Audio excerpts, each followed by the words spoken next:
Well, it's May. Somebody turned up the thermostat this morning, right? Woohoo! Got hot in a hurry. In a hurry. So May series is starting fresh and new today, and we're continuing with our annual theme this year, which is all things prosperity, a year of prosperous living for all of us. And I hope you're beginning to see, now that we're starting our 5th month of this, some shifts in your own prosperity awareness in your life in all of the various areas. Remember, it's not just about money. It's about all areas of our life and living that prosperous life. So we're continuing with that, and this month we're going to be talking about living the science of mind for greater prosperity. And we're going back to the book Living the Science of Mind, copy up here, we've got them available out front, and looking at these essays that Ernest Holmes, the founder of our teaching, wrote in 1939-ish when he was doing the correspondence course to go along with the big textbook, The Science of Mind, that he wrote in 1938. So he had the old-fashioned correspondence course, and he added these essays to it for greater understanding. It's a more simplified language. Most of them are pretty brief. So this month we're exploring the ones all about prosperity. And today's talk comes from the essays on page 338 and 339, if anybody's got an interest. And my talk is Too Good to Be True. Too good to be true. Now, I'm a bit of a history buff, and it probably comes somewhat from my being raised in Virginia, where we're surrounded by all of that early American history, Jamestown, all of that kind of stuff. And I'm always fascinated when I think about the pioneers. First off, the people that came over originally on those little tiny ships, if you've ever seen them, they're very tiny little ships to cross the ocean in. And then the ones that went, what's over those mountains? What's on the other side of those blue ridges? What's on the other side? And they said, gee, let's go find out. And they had wooden wagons, and they took their families and everything they owned, and westward ho. They did not have Google to look up the nearest rest stops, the restaurants, and the hotels that they might be staying at. Heck, they didn't even have a map, right? Because they were exploring all of that newness, not knowing what they were going to find. Only that they were probably going to find some hardship. Yeah, maybe some hostile folks on the other side, some hostile animals perhaps. And I'm sure they found all of those things and much, much more. But eventually they found the beautiful Pacific Ocean, didn't they? So they went exploring. July 20th, 1969, what were you doing? Many of us were glued to our televisions, weren't we? Watching that group of men get off of that little bitty spaceship on the moon and go for a walk, right? And what possessed somebody to think that it would be a good idea to build a rocket powerful enough to go to another planet? Right? I mean, what makes people think that way? Even today, we hear about trips to Mars and recolonizing and all of these things. What makes us think like that? Now, I know there are some that think that that's not true, and that's fine. We're not here to talk about that. We're here to talk about the pioneering spirit that is in, through, and as each of us. Because I think that pioneering, exploring essence is the very essence of life within us. I think of a seed. Think of a seed, a little hard seed. And when it's planted in the dirt, and the conditions are correct, enough moisture and enough warmth, that little seed bursts forth outside of that hard shell, and it begins to grow and expand those green shoots, coming out of the darkness and then breaking through the light, the greater illumination. Even through concrete and asphalt sometimes, we see them the plants coming through those hard surfaces. So this idea of expansion, of growth, exploration of the unknown is inherent in all of life. And I think we see it in our own existence, the birth, right? We're coming from the darkness of the womb into the light of this world and this expression. And if you've ever heard any of the near-death experiences, they talk about going into the light, right? Going into that light. So illumination, moving into the light, is, I think, a part of this exploration. What causes us to stand on the precipice of some unknown and be willing to step into exploration, into What's out there? What's next? But imagine if that little seed, as it was in the ground, it decided, I don't know if I can do this. It's scary.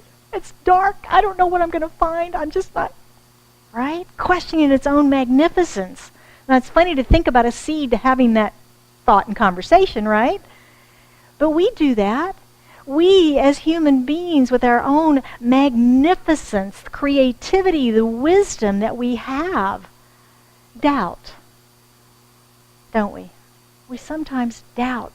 We move into that place of fear as opposed to taking those steps into that unknown exploration. And I think some of this questioning comes because it can be difficult to remember that we're not separate. We look separate. We seem separate. It feels separate in this world, that we're not united in that wholeness and that oneness. But spiritually, we know that we are. We are united in the wholeness of the one spirit, of the one essence that is all that is. But in our human form, our bodies and things feel like we're separate. Have you ever heard the phrase, if it seems too good to be true, it probably is? Yeah, we've all heard that. It's usually a little voice in our head, isn't it? Oh, be careful there. This seems too good to be true. It's probably going to hurt me. It's probably going to do something. But it's that little voice in our head that comes up and cautions us and tells us to be careful, to be careful here. But usually what's happening when that happens is that something wonderful is coming forth in our life. Something wonderful is right there. And we begin to doubt it. We begin to question its authenticity. We get pushed out of our comfort zone. Right? Get pushed over out of our comfort zone a little bit, and then that question comes up, and then what happens? We might start to sabotage it, mightn't we? Because we've got to get back in our comfort zone, that safe place. Got to get back in our safe place. Well, what if it isn't true? What if that statement, it's too good to be true, is not true? It's not a true statement. What if it's, as Ernest Holmes, our founder, says, nothing is too good to be true? Nothing. Think about that for a minute. Nothing is too good to be true. That shifts your perspective a little bit, doesn't it, to think that way? And I know, as I said, we've all probably experienced either ourselves or witnessed somebody else that has sabotaged their good when it comes to them. You just watch it melt down, don't you? Just watch it melt down. It's like, what are you doing? You had it so good. And then they implode and melt down. And I think the reason for this is that we just aren't prepared to accept the good when it does show up in our lives. We're just not prepared to accept it. The author of Don't Sweat the Small Stuff, that book, Richard Carlson, he said that the suspicion, cynicism, and doubt that are inherent in this belief can and does keep people from taking advantage of excellent opportunities. So this thought of it's too good to be true is really a limiting belief, isn't it? It's really a limiting belief because it will stop us from taking advantage of an opportunity that may be right there in front of us. So what if instead of limiting our options, what if we could be open to even greater possibilities? What if we could be open to actually receiving the good that we say that we want, that we do our treatment and prayer work around? What if we could actually be ready to receive that? And how can we stop short-circuiting the flow of the divine that we know is always flowing to and through us? God's always there. God doesn't move. It's us that short-circuits things. Ernest gives a great example in the book. I think he was a little fascinated with electricity, probably because when he grew up in the late 1800s and early 1900s, and he was always fascinated with it. But it is a wonderful example of the flow of life through us. And he says, an example, that an electrician has wired the house. And they've wired the house just beautifully and perfectly. And then we'll use a current example. APS has turned on the power, and the power is flowing to the house, and it's coming through the wires, and the lights are on, and it's all marvelous. Until somebody accidentally puts a little water in the outlet, and the lights go out. We're back in darkness. There's a short circuit. Because in effect, that circuit got confused, didn't it? It got confused when we introduced the water into its world, and it short-circuited, and the lights went out, and we're back in the darkness. And the same thing happens with us, because Spirit is always flowing to and through us. The good is always surrounding us, and it's how we receive and allow that to come through us. And when we hit those confusion points within ourselves, we short-circuit the flow. It's still flowing, but we've short-circuited it in that confusion point within us at that time. So it works in very much the same way, interrupting the flow of universal energy in us through our limiting thoughts, through our resistance, through judging by appearances, making decisions just on surface level things. Those are some of the ways that we do it. Now, it was funny yesterday, I have to share this with you. As I was writing this talk, I get up to go get my second cup of coffee, and I walk in, and the GFI on my coffee pot outlet blew. I'm like, isn't that interesting? Yeah. Like, I'm in here writing about electricity and short circuits, and there's one in my kitchen. Nothing changed. Nothing changed. I think it's just Spirit with a sense of humor messing with me a little bit, but it was really quite a funny thing to walk in there. It's like it wouldn't work anymore. So my coffee pot's in the living room now, but I'll get it fixed. So the universal flow of good is always on, and it's up to us, though, isn't it, to keep our thoughts straight, to keep our minds right, because that's our job in this process. That's the deal. Spirit goes, it's all here, it's all good, it's all for you. I mean, we get to go, ooh, too much, slow down, or more, right? We get to choose. We get to decide. Well, now, Ernest, of course, being the teacher that he was, has some suggestions for us on how we can prevent a short circuit in our lives. And the first one he says is to allow our consciousness free range in this field of infinite possibilities that we live in. Now, he was talking about the field of infinite possibilities back in the 1930s. And today, of course, we have quantum scientists and astrophysicists and Deepak Chopra and people like that explaining the science behind the quantum to us and telling us that everything is in wave form until there's a thought that solidifies it into particle form, which is the building blocks of everything that is. That's the quantum field, the infinite possibilities that exist out there for us, that we get to choose in our individuality that which we desire to be expressed through us in some unique and magnificent way. He suggests that we remind our imagination, that most powerful creative faculty that we have, that we remind our imagination that there are no limits other than the ones that we choose. Wow.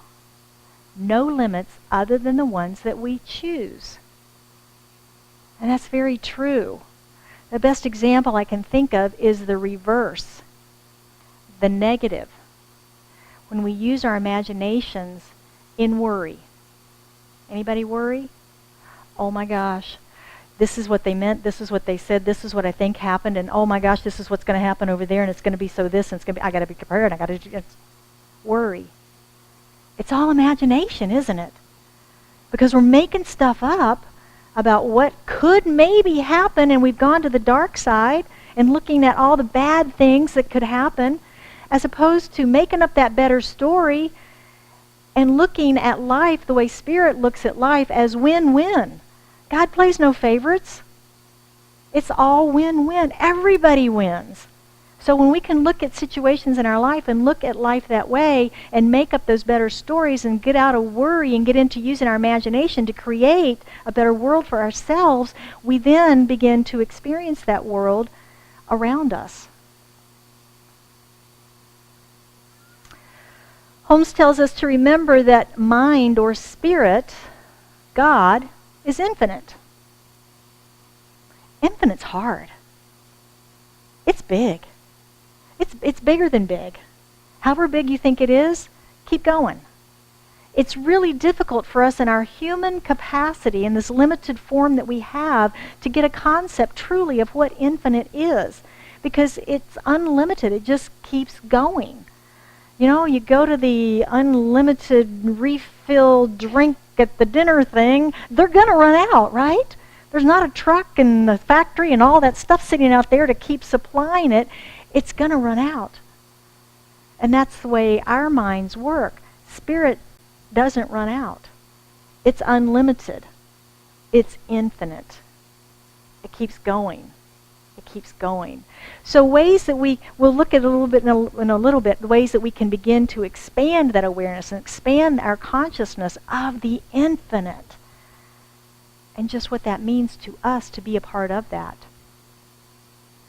Finally, he tells us that spirit is always available and responsive to us. Do you know that? Do you really know that? Do you experience that? And it's like Einstein had asked the question, do you believe that you live in a friendly or a hostile universe? And I would add to that, it's whatever you believe is true, right? And so it is. Because it is done unto us as we believe. And the law works according to our choice.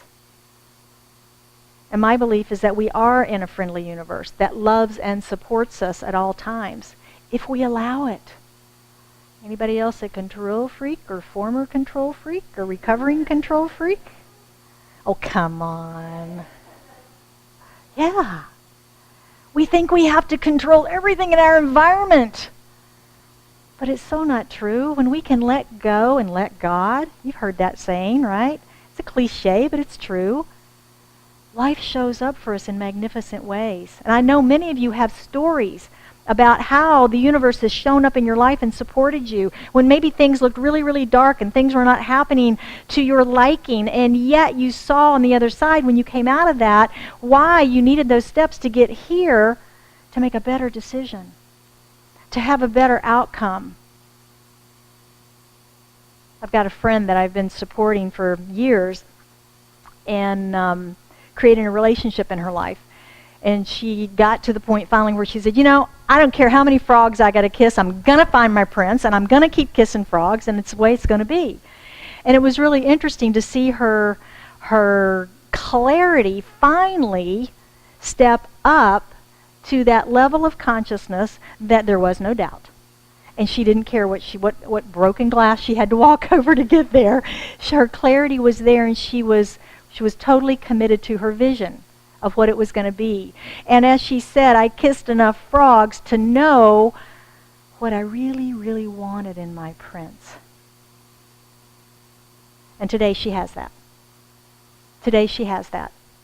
And it's a beautiful relationship. And what she received along the way were the gifts of a supportive universe, because had she stuck with the first one, she wouldn't have had all the other gifts to know that really that was just the starting point for what she truly desired. Same thing can happen in career, right? We go through several jobs before we find the one. Yeah. So look at the gifts that we receive. Science of Mind tells us that no matter how good or bad today is, expect tomorrow to be better. Expect tomorrow to be better. Anybody have any vacations planned this year? Yeah? Got them booked? Got them booked. Know what you're doing. Got it ready? Isn't it fun to think about them? The anticipation of those trips coming up, of the fun that you're going to have, of the plans that you've made. Yeah, it's a lot of fun. It's the anticipation of the better yet to come dissolves burdens that we may carry now. It just buoys our spirit, doesn't it, to think about our plans? Yeah. It's the anticipation of it that buoys us. But I know we get caught up in semantics. Expect, expectations, expectancy. I think if Ernest was here, he would say, get over that. I think he would. I don't know that, but I think he would. And just know that nothing is too good to be true. Expect the good. Expect the good. Now, I know in today's modern world, not many of you, some in this room are skeptical. How about that? And, it's like, have you been on the internet lately? Do you know the scams that are out there? I'm not saying to let go of your common sense here at all. I'm not saying to let go of your common sense. But I am saying that if that which you are praying about, the goals that you've set in your life, that which you are seeking, the desire of your heart, if it shows up on your front porch, let it in. Right? Let it in. Sometimes no, that couldn't possibly be it. It doesn't look like I thought it was. It doesn't talk like I thought it was. It's not the color I wanted. It's not the size I wanted. It's not in the place I wanted. Right? Yeah. So I think the key to using the creative process successfully to attract the good that we desire is to be a good receiver. To be a good receiver. I have found in my own life that until I get straight in my own mind, the thing that I'm speaking about, that it doesn't show up. Remember the creative process. When we get to our affirmative prayer, the middle step is our realization, our affirmation of that which we seek to experience in our life. The next step is gratitude, that it is already done. That it's already done, because we believe that if we can have the idea, it's already done in the mind of God, and we're just awaiting its form through us in some manner. And that's the way we create. We have to first experience it in our own mind. We can use the power of visualization. We can use the power of our imagination to first experience that which we seek. How am I going to feel, be, do, act when this is here in front of me in my life? Who will I be? It's not about it's not about the thing that you're manifesting as much as about how your beingness will be when it shows up. Whether that's a career, whether that is creativity, whether that is a relationship, whether that is more financial flow into your life, better health, fitness, whatever it might be. Who will I be in that? And when we can get our mental clarity so solid around that, it cannot help but being attracted into our life and show up. It cannot help it. But that's where we get stuck sometimes. It's getting ourselves to that mental place. Getting ourselves into that mental place. It's the creative process. Everything's created in the mind of God. Everything's created in our mind before it's ever out in form. So let's look at how we might play a little more freely in this field of infinite possibilities that we live in, and look at our practicing the principles today. Number 1 is unleash your imagination. Remember when you were a kid? Anybody imagine things when you were a kid? Paper dolls. Some of us are old enough to remember paper dolls. Flat pictures with cut-out flat pictures. Yeah, little tabs on them, right? Right. Yeah. They came to life. Later generations, Barbie dolls, 3 dimensions. But it's a piece of plastic with nylon on its head. But they were people to us as kids. Hot Wheels. Anybody have a Hot Wheels track? The little cars? You weren't just rolling those cars. You were in those cars, right? You were in those cars. If you had Tonka trucks in the yard, you were building a skyscraper, right? You were there. We still have that faculty of our imagination. Use that. Use that to imagine your greater yet to be in your life today. It doesn't suddenly go away when we turn 10 or 15 or whatever. It's still here today. Use the power, unleash that power of our imagination. Number 2, harmony is already present. Harmony is another word that we use for spirit. Harmony is already present. The resonance of life is already in this wonderful harmonic balance. How much of it can you accept? Have you ever been brought to tears at a symphony or something where the music is just so beautiful? And it's that divine harmony that just strikes a chord within us. So powerful, so beautiful. So I want you to think back to January when we had the burning bowl and you wrote out some intentions for 2018. Remember those? Yeah, remember those. One of the keys is to make sure that we aren't limiting ourselves by saying, well, when this happens, then I can have that. Then I can do that. When I gain weight, lose weight, change houses, get a new car, change jobs. Right? Don't we sometimes set ourselves up there? When this happens, then I can do that. When this happens, then I can go there. In our Think and Grow Rich meeting on Wednesday night, we were talking about how right now, what can you do right now to start to manifest your dreams? Not tomorrow, next week, now. Take a step, take an action, make an activity right now to support you, because action is a key ingredient to us accomplishing things, right?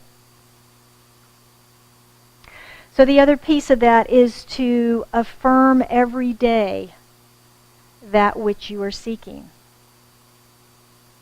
And I say that because we can put in our prayer request, we can do our prayer work, we can meditate about it, we can talk about it, we can write out our goals. But until we believe it, it's not going to manifest for us. And affirmations are one of our most powerful tools that we have, that we can repeat until suddenly we believe it, don't we? Suddenly we believe it, and then suddenly it shows up in our life. Suddenly it shows up in our life. Number 3, work daily to extend and expand your own comprehension of good. Again, the stories in this community of the support and the goodness that has been in your lives. Share your stories. Read inspiring stories of serendipitous things that, oh my gosh, how could that even be possible that happened? It was such a fluke. It was such an unexpected thing, meeting, conversation, whatever it might be. Why did that happen? Because the good of the universe is supporting us, right? Because the good of the universe is supporting us. So as I've worked on this talk this week and thought about it and thought about that whole pioneering spirit and everything, and wondering a little bit about what's next for us, planet Earth, and people on it. You know, we've been to the other planets and we've been under the sea and we've explored all the lands and everything. And I really think the next great exploration is of our consciousness and understanding more about who we are and the inherent power that we each have in this one mind. Something we've been talking about in New Thought for over 100 years. But I think we're also starting to see it splashed across our television and internet right now, where we see in mainstream people talking about consciousness. Used to never hear the word. And now we're talking about it. There's shows about it. There are people talking about their experiences of improving their lives through it. So I think that's our next great adventure. So I want to close today with a little affirmation from the essay that Ernest Holmes left in this book. And he and Emma Curtis Hopkins and all of the teachers of that era talked about the good. And if you've read the Emma Curtis Hopkins stuff, she's really on it in Scientific Mental Christian, her book. But he tells us that good and more good is mine. There is no limit to the good which is mine. Everywhere I go, I see this good. I feel it. I experience it. It crowds itself against me, flows through me, expresses itself in me, and multiplies itself around me. I gratefully receive this now. And so it is. Thank you all for being with us today. If you were with us for the first time, I hope that you enjoyed our service and that you will come back and visit with us again. And I would invite everyone now to please join me in an affirmative prayer this morning. So as we recognize the good of God that is all around, in, through, and as everything that exists, it is that harmony of life. It is that divine flow of energy and truth and love and wholeness. It is infinite, beyond our comprehension, unlimited, bottomless, expansive, evolving. And all of it, here now, present in, through, and as this room. There's no place it's not. It is in, through, and as me, and it's in, through, and as each one of us, here now today, present in this room. And so knowing that truth, that good of God that we are here this day, I affirm for each one of us the absolute full expression of this creativity, of this good, of this thing called life through us. It is not too good to be true. Nothing is too good to be true in our lives. It is our openness, our receptivity, our joy to receive. And receive we do that goodness of God, that wholeness of spirit, that life-affirming expression of light, of wholeness, of love, of harmony. And I know for anyone that has anything on their heart this day that they're seeking a little extra prayer support around, we lift that situation into this light of loving prayer right now, knowing, claiming, and accepting the healing, the revealing, the clarity, the financial flow, whatever it might be to heal this situation. We know that that healing is revealed here and now as them. And how grateful I am for this knowing. Grateful for the manifestation of this prayer, for I know that as the word is spoken, it is made manifest. It is already done in the mind of God. It is already done in my mind. And we just simply each await its manifestation fully in form in our lives in this day. We affirm this truth together by saying, and so it is.